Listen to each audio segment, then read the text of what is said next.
नमस्कार। समाचार टुडे की टीम पहुंच चुकी इस समय बाराबंकी के नेबलेट फार्म हाउस पे।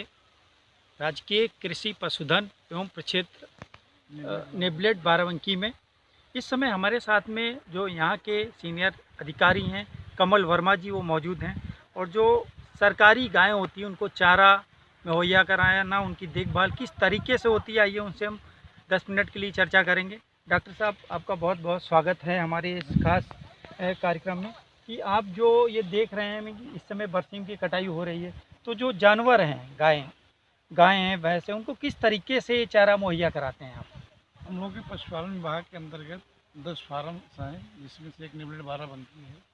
पूर्व में एक प्रक्षेत्र था, राजकीय पशुधन प्रक्षेत्र, जो उच्चक गलेरिया अर्जुनगंज में था। वर्तमान में नेबलेट के अंदर ही स्थापित है। वहाँ पर साहिवाल नस्ल की गायें संरक्षित की गई है।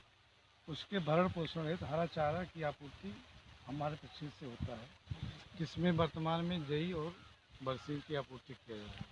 लगभग 120 कुंटल 30 कुंटल उनको आपूर्ति किया जा रहा है। इस समय रबी में बरसीम जई देते हैं, खरीफ में हम उनके लिए मक्का है, बाजरा है, ज्वार है, उसकी आपूर्ति करते हैं। जायद में सब्जी चारा उगा के हम उनको देते हैं, ताकि वहाँ की जो गाय संरक्षित है, सरकार की मंशा के अनुसार उनका मानक दुग्ध उत्पादन अधिक से अधिक हो। और जो आपके जो गवर्नमेंट की सुविधा है, जैसे बरसीम, और किस तरीके से फसल या किस तरीके से चारा, और कौन कौन से चारे हैं जो आप उनको देते हैं गायों को? मक्का देते हैं, मक्का चारा देते हैं, बाजरा देते हैं, ज्वार देते हैं। और दूध को बढ़ाने के लिए, जैसे दूध बहुत सी गायें नहीं दूध देती, उनको बढ़ाने के लिए कौन सी खाद या उसका उपयोग करते हैं आप? उसके लिए राजकीय पशुधन प्रक्षेत्र गलेरिया में उनके द्वारा दाना स्वयं बनाया जाता है। अपना दाने की आपूर्ति स्वयं करते हैं। वो उनके दाना अपना मंगाते हैं, सीरा है, मक्का है, सब मिला कर दाना बना के उसका भरण पोषण के द्वारा स्वयं किया। अच्छा, अब देखने को मिलता है अक्सर कि कभी गाय जो है उनकी शिकायत आती है कि वो उनकी देख रेख नहीं हो पाती और मौतें भी हो जाती हैं। क्या ऐसी भी आपके इसमें क्षेत्र में जो आता है परिक्षेत्र, इसमें शिकायतें ऐसी आती नहीं हैं? नहीं, हम लोग के क्षेत्र में चूँकि अत्याधुनिक सुविधाओं से लैस जितनी भी डेयरियाँ हैं, उस पर हर सुविधा रहती है। वो पहले तो डेयरी कवर्ड बनती है, उसमें कूलर भी लगे। यहाँ तो एरिया में तो और भी अच्छा है, कूलर भी लगे हैं, उनको गर्मी में हीट स्ट्रोक ना लगे। बाकी स्वच्छ पेयजल की आपूर्ति के लिए उनको वहाँ पे लगे हुए पैनल लगे, उससे आपूर्ति होती है, इसलिए यहाँ पर कोई दिक्कत नहीं है। अच्छा, योगी सरकार क्योंकि योगी सरकार इस समय गायों पर ध्यान देती है कि कहीं कोई उनको नुकसान ना होने पाए, चाहे चारे की हो कमी ना हो पाए, चाहे उनकी देख रेख हो और उनका रख रखाव हो। तो इस सबको आप कैसे पूरा करते हैं? आप जब से आए हैं काफ़ी अच्छा किए हैं काम, हमने देखा है। कोई ऐसी गाय नहीं है जो अक्सर सुनी हो कि मौत हो गई चारा की वजह से। तो इन सबको आपने कैसे बढ़ाया है?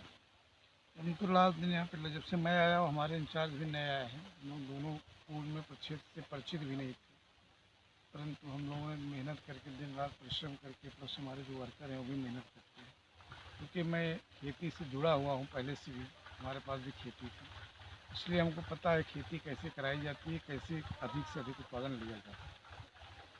डॉक्टर साहब, मौसम का मिजाज, बहुत कोहरा पड़ रहा, बहुत ठंडक हो रही, तो क्या इस मौसम की वजह से आपके जो चारे को, जो फसल है, उस सब के नुकसान है या नहीं वैसे नहीं, ही चल रहा है? उसका चारे को कोई नुकसान नहीं है। अब लगभग कितनी गाय होंगी आपकी जो सरकारी उसमें देखा जाए, तो क्या संख्या होगी उनकी? एरिया में लगभग 800-900 साहिवाल। इन सब की पूर्ति आप अपने उससे कर मेरे रहे हैं? पक्षे से हो जाता है, बाकी भूसा उनके द्वारा स्वयं प्रचित किया जाता है। अच्छा, केवल मैंने हरा चारा की आपूर्ति की है। संख्या कितनी बताई? 8 या 900 तो साहिवाल। आपने देखा कि किस तरीके से 800-900 जो गायें हैं, उनका डॉक्टर साहब चारे की व्यवस्था कराना, खाने पीने की व्यवस्था और बचाव कि कहीं कोई बीमार ना हो, रख रखाव अच्छे तरीके से कर रहे हैं।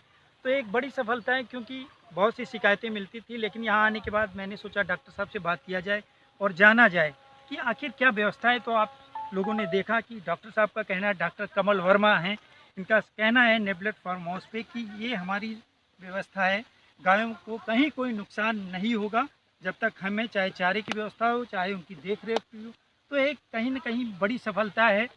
और समाचार टुडे की टीम आपको सर धन्यवाद देती है कि आप लगातार बने रहिए। फिर आपको हम अगले सप्ताह किसी अधिकारी से बातचीत कराएंगे। तब तक के लिए धन्यवाद।